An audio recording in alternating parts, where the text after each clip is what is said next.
If you grew up in the 80s or 90s, there is no way you went without seeing these ass-kicking, cowabungering, green dudes, the Teenage Mutant Ninja Turtles.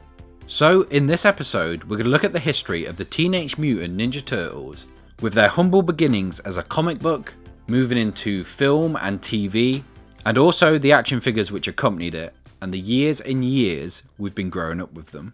So strap on your shell and sit back as we take a look at the history of the Teenage Mutant Ninja Turtles. Bingo!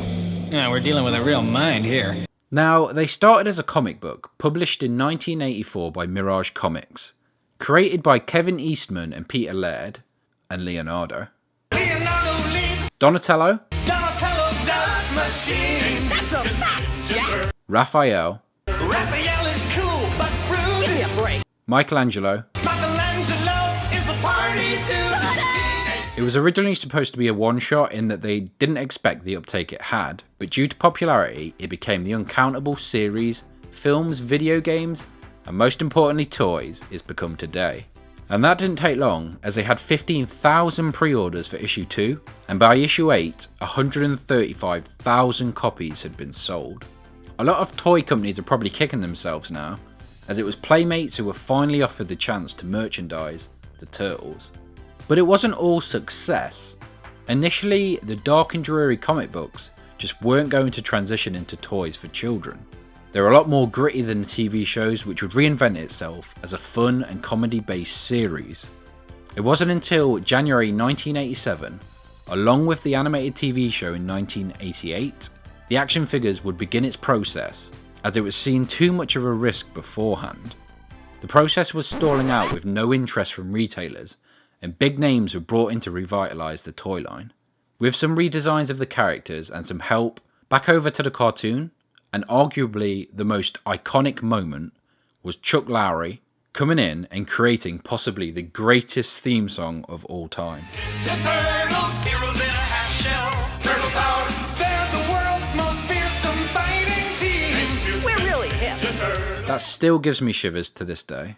With only a few episodes out, Toys R Us did finally support the product, and that was a huge step for both companies, as the initial 6,000 sold out immediately, and another order of 50,000 was put in. They became the hottest selling toy, and the following year, in 1990, their first feature film would be released.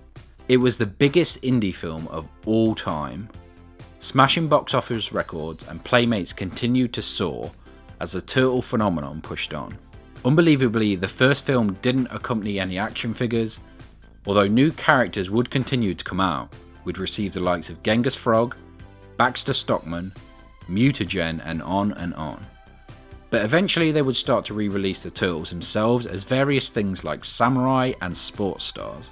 And then we got a giant insect, we got extreme sports, we got universal monsters, we got torches. Anything that could be made into Turtles was made into Turtles.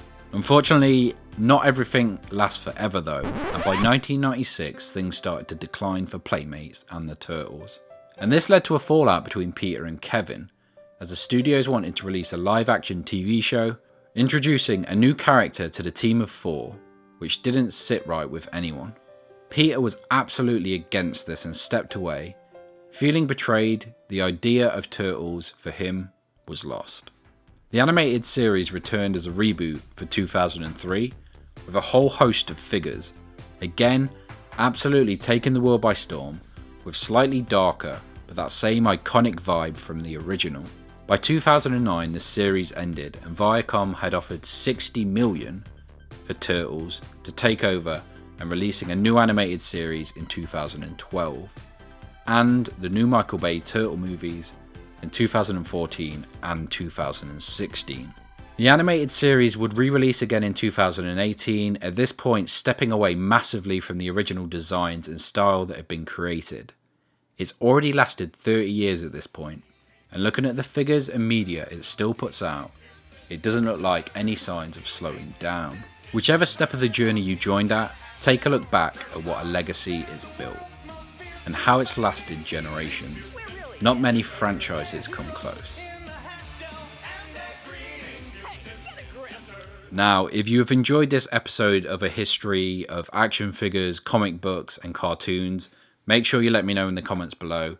Give it a like, subscribe, so I know you are enjoying this stuff. Also, if you want to, let me know which series you would like to see next.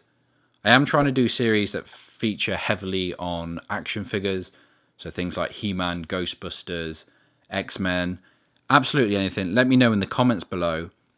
But thank you so much for watching, guys, if you've made it to this point, and until next time.